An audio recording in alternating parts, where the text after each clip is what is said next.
ወደ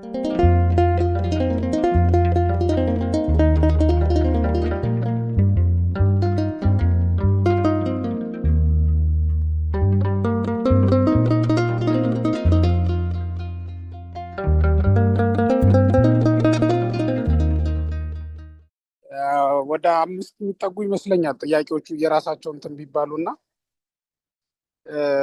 የመጀመሪያው የወሊድ መቆጣጠሪያን በተመለከተ ይሄ ዘመን ያመጣው ነው። ማለት ምን ማለት ነው? በዘመነኛው ሲኖዶስ ውሳኔ ሊሰጥበት ይገባል ብለን ከምናስባቸው ጥያቄዎች መካከል አንዱ ነው ይሄ የወሊድ መቆጣጠሪያ። ከዛ ደግሞ የፅንስ ማስወረድ ጉዳይን በተመለከተ የዘመናችን ቅዱስ ሲኖዶስ ውሳኔ ቢሰጥባቸው ቀኑና ቢያበጅላቸው ብለን ከምንመኛቸው ነገሮች መካከል አንዱ ነው። በቀደመው ዘመን ስርዓት ብንሄድ ኖሮ ምንድን ነው የሚሆን የነበረው? የሰው ልጅ በጋብቻ በሚኖርበት ዘመን ላይ እንዲያከብራቸው የተፈቀዱ ሕጎች አሉ። ያ ማለት ምን ማለት ነው? አጽዋማት፣ በዓላት እና የአራስነትና የወር አበባ ጊዜ የምንላቸው አሉ። በእነዚህ ወቅቶች ግንኙነትም ስለማይፈቀድ የሰው ልጅ እነዚህን አክብሮ የሚኖር ከሆነ የወሊድ መቆጣጠሪያ መጠቀምም ላያስፈልገው ይችል ይሆናል ተብሎ ይታሰባል። እና ይህን ራሱ እንደ ወሊድ መቆጣጠሪያ አይደለም የምንጠቀመው፣ ግን ከህግ አንጻር የተሰሩልን ናቸው። እነዚህም ማክበር አለባችሁ ተብለን እነዚህን 4 ደንቦች ወይም ህጎች እናከብራለን ማለት ነው በጋብቻ ወቅት። እነዚህን ተላልፎ ማድረግ በራሱ በጋብቻ ውስጥ ያለ ዝሙትን ያመጣል ብለው አስተምረውናል አባቶቻችን ማለት ነው።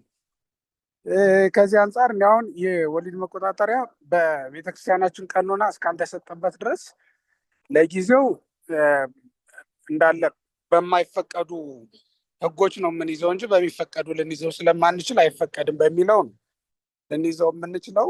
ቀኖና ከተሰጠበት ምናልባት የሰማሁት በሌሎች አብያተ ክርስቲያናት እንደተፈቀደ ነው የሰማሁት እና በሌሎች አብያተ ክርስቲያናት እንደተፈቀደው ከተፈቀደ ከዛ በኋላ ነው ተፈቅዷል ብለን ልናስተምር የምንችለው እንጂ ቤተክርስቲያን ያልፈቀደችው መፍቀድ እኛ ስለማይገባን ነው እንደዚያ ብዬ የምናገረው።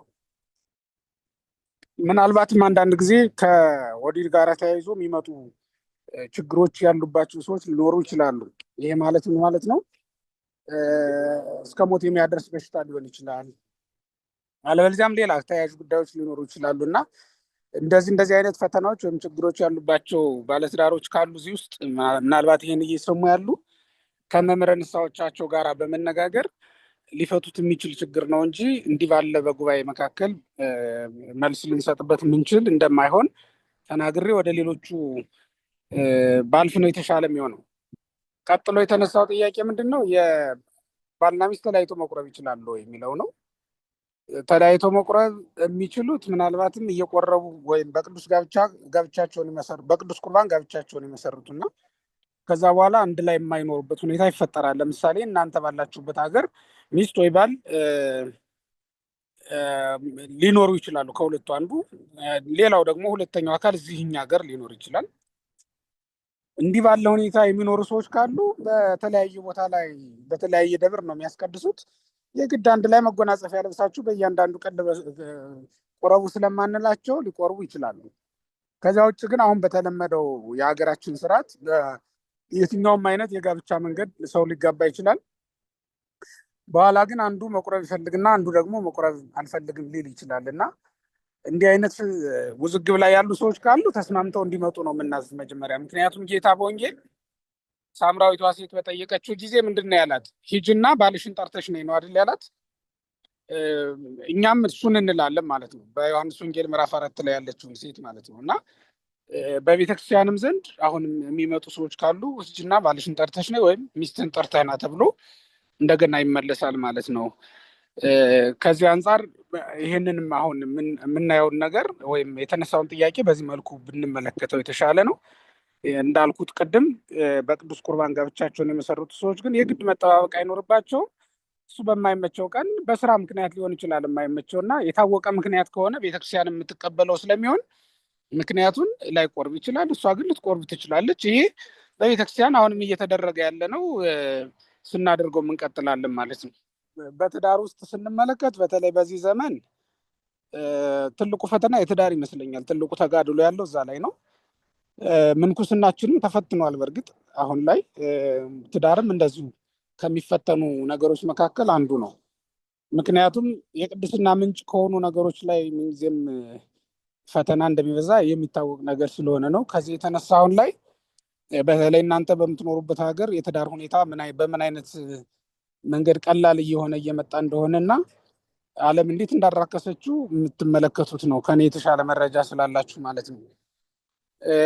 እኛ ሀገር ላይ ባለው ሁኔታ ግን ትዳር ክቡር ነገር ነው። ቤተክርስቲያናችን እንደምታስተምረው ጋብቻ ቅዱስ ነው፣ መኝታውም ክቡር ነው ተብሎ ነው እና የተጻፈው።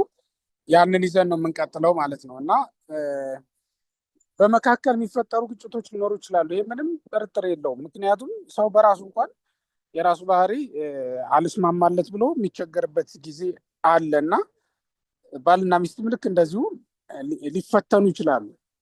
አንዳንድ ፈተናዎች ወይም አንዳንድ መጣላቶች እና መለያየቶች ለፈተና የሚፈጠሩ ሊሆኑ ይችላሉ። ወይም አንዳንዶቹ ደግሞ በስንፍናችን ምክንያት የምናመጣቸው ሊሆኑ ይችላሉ። ይሄ ማለት ምን ማለት ነው? ሰው ራሱ የሚፈጥራቸው ግጭቶች አሉ።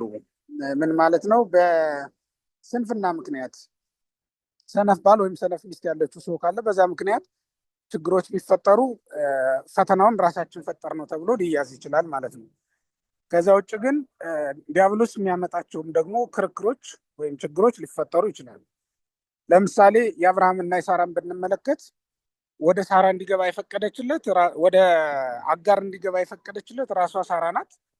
በኋላ ግን እንደገና ደግሞ አጋር በናቀቻት ጊዜ ይችን ሴት ከዚህ ቤት አስወጣልኝ ብላ ደግሞ እንደገና ሌላ ክርክር ያነሳችውም ራሷ ሳራ ናት ማለት ነው። እና ይሄ ራሳችን የምንፈጥረው አይነት ፈተና ይባላል።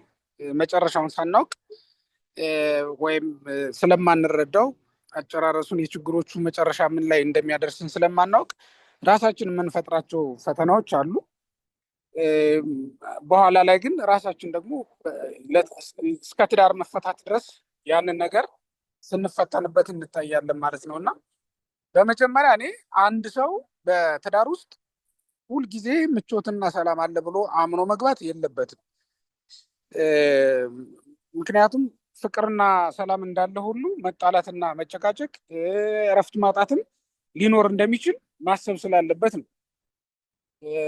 ምክንያቱም ማንኛውም ምቾት ያለው ነገር በተቃራኒው ደግሞ በሌላ መንገድ ብንመለከተው እረፍት የሚነሱ ነገሮች ይጠፉታል ተብሎ ስለማይታሰብ ነው። ስለዚህ ትዳር ውስጥ ስንገባ መጀመሪያ አስበን የምንገባው ወይም ደግሞ ዓላማ አድርገን የምንገባው ነገር ሁልጊዜ ምቾትን፣ ሁልጊዜ ፍቅርን፣ ሁልጊዜ ሰላምን ብቻ ታሳቢ አድርገን መግባት እንደሌለብን ከወዲሁ ማሰብ ይኖርብናል። በአብርሃምና በሳራ ሕይወት ውስጥም እንደዚህ አይነት ነገር ስለነበረ ማለት ነው። እንኳን በባልና በሚስት መካከል በሰውና በእግዚአብሔር መካከል እንኳን በሚደረጉ ቃል ኪዳኖች የማይነገሩ ችግሮች እኮ አሉ። ለምሳሌ እግዚአብሔር አብርሃምን ሲጠራው ከሀገር ከዘመዶቹ ውጣ ብሎ ነው አይደል የጠራው? ከሀገሩ ከዘመዶቹ ተለየ። ግን በኋላ የመጣበትን የገጠመውን ፈተና ሁላችሁ ታውቃላችሁ። ምክንያቱም አብርሃም ሀገር ጥሎ እስኪሰደድ ድረስ ከባድ ረሃብ ገጥሞት ነበር። እግዚአብሔር ይህን ነግሮት ነበር? ይህን አልነገረውም። እና የምታገቢው ባልሽ ምናልባት ያሉበትን ችግሮች ሙሉ በሙሉ ላይነግርሽ ይችላል። ከገባሽ በኋላ የምታውቂያቸው ወይም ከገባህ በኋላ የምታውቀው የሚስትህ ችግሮች ሊኖሩ እንደሚችሉ ማመን ግድ ይላል። አንዳንዴ እንደዚህ ስለሆነ ህይወት እንደዚህ ያጋጥማታል ወይም ደግሞ እንዲህ አይነት ነገር ሊያጋጥም እንደሚችል ማሰብ ጥሩ ነው ብዬ አምናለሁ። በእንደዚህ አይነት ወቅት ቢኖር ምንድን ነው የምናደርገው ከተባለ ግን ባልና ሚስትነት እኔ መሞላላት ነው ብዬ ነው የማምነው። ምን ማለት ነው? የእሷን ችግር እሱ ሊሞላ፣ የእሱን ችግር ደግሞ እሷ ልትሞላ ነው።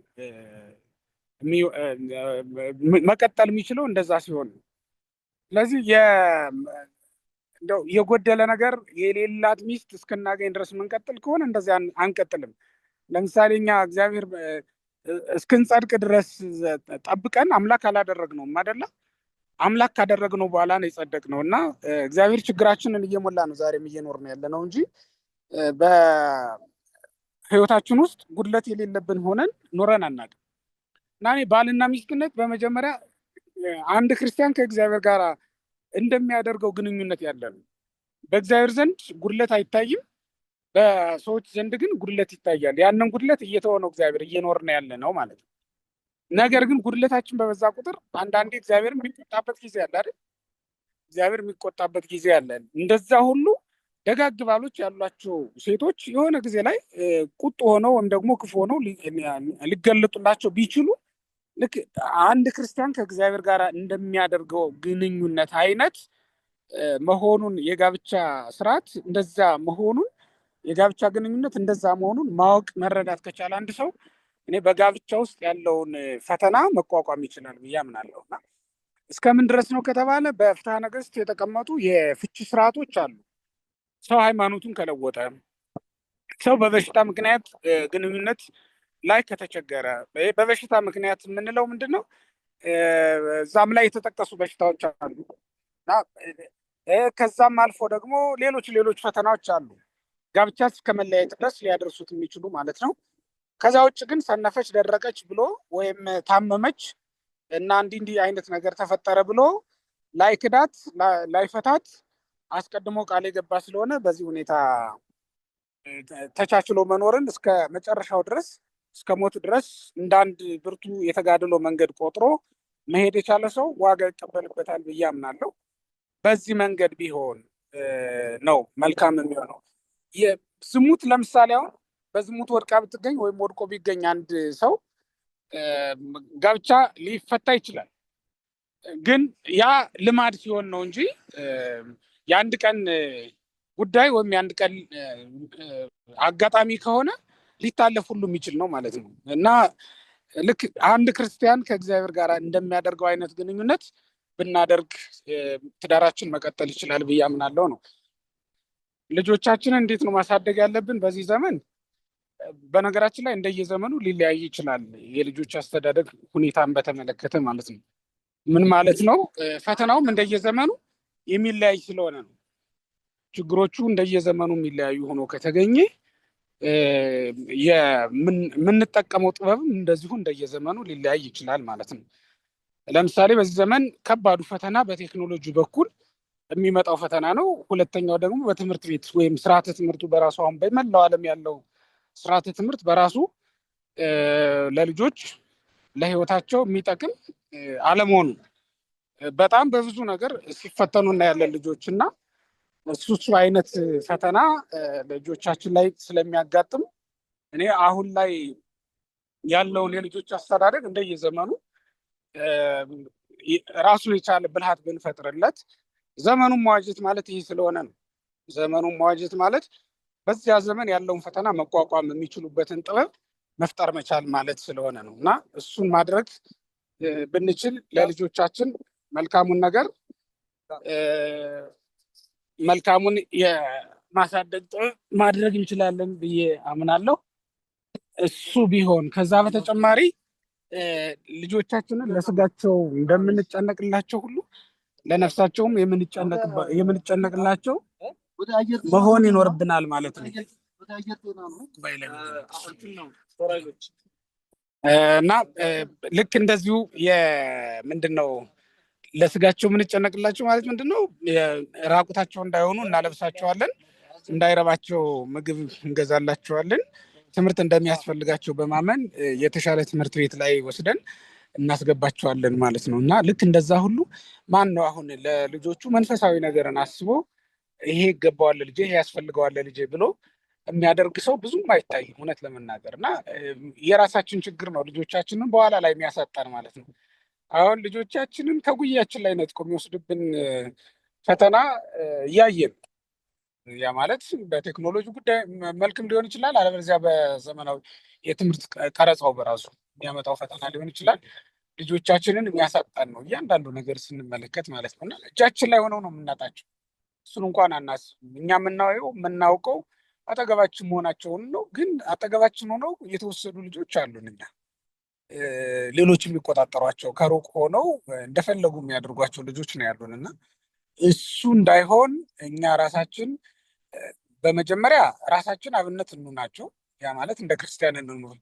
የሚጨቃጨቁ ባልና ሚስቶች ባሉበት ቤት ውስጥ ሰላማዊ ልጆች መፍጠር ስለሚከብድ ነው።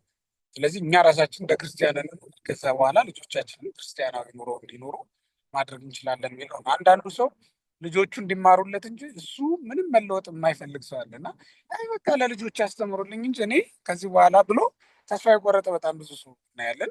እና ልጆቹን አምጥቶ ትምህርት ቤት ለመምህራን ሰጥቶ እሱ ግን ሌላ መዝናኛ ቦታ ላይ የሚሄድ ሰው አለ እና ለውጥ ከራሳችን እንዲጀምር ነው የመጀመሪያው። ሁለተኛ ደግሞ ሊሄዱበት የሚገባውን መንገድ አስቀድመን እኛ ራሳችን ማወቅ ይኖርብናል። ማለት ልንመራበት የሚገባውን አይነ ስውር የሚመራ ሰው አስቀድሞ ራሱ መንገዱ ማየት አለበት አይደል? እና ልጆቻችንም ልክ እንደዛው ነው። እኛ ነን ልንመራቸው የሚገባና የተሻለውን መንገድ መርጠን መምራት ይኖርብናል የሚለውን እኔ ሶስተኛ ደግሞ ልጆቻችን ከእግዚአብሔር የተቀበልናቸው አደራዎቻችን ስለሆኑ ልክ እንደ አደራ ዕቃ በደንብ ተጠንቅቀን እንዳይጠፉብን ማሰብ ይኖርብናል። ያ ማለት የእግዚአብሔር ቤተ መቅደሶች ናቸው። እኛ ብንወልዳቸውም እኛ ብናሳድጋቸውም ቅሉ እግዚአብሔር ሊያድርባቸው ሊመሰገንባቸው ይፈልጋል። ምናልባት እናንተ የወለዳችሁት ልጅ እንደ እንጦንስ እንደ መቃርስ አይነት ለዓለም የሚጠቅም ለቤተክርስቲያን የሚጠቅም ልጅ ሊሆን ይችላል። አታውቁትም። የሚያውቀው እግዚአብሔር ነው እና ምናልባትም እንደ እንጦንስ እንደ መቃርስ ያለ አገልጋይ እንዳታስቀሩበት ለእግዚአብሔር በደንብ ማሰብ ይኖርብናል። አስባችሁ አሳድጉ ለማለት ነው። እንደው አሁን ልክ እንዳንድ አንድ አባት አንድ እናት ያው እንዳንድ ሎሌ ሆኖ ልጁን ሊያገለግል ይችል ይሆናል። ግን የሚጠቅሙ ነገሮችን እንደው እንዳያለቅስ ብሎ ሁልጊዜ ጌም ተጫዋች ማድረግ እና ለዚያ ሱሰኛ ማድረግ፣ እንዳያለቅስ ወይም እንዳይቀሰቀስ ብሎ ቤተ እግዚአብሔር እንዳይሄድ ማድረግ ለልጁ የሚጠቅመው ነገር የለውም እና በሚጠቅመው ነገር ላይ ትኩረት ብናደርግ የሚል ነው።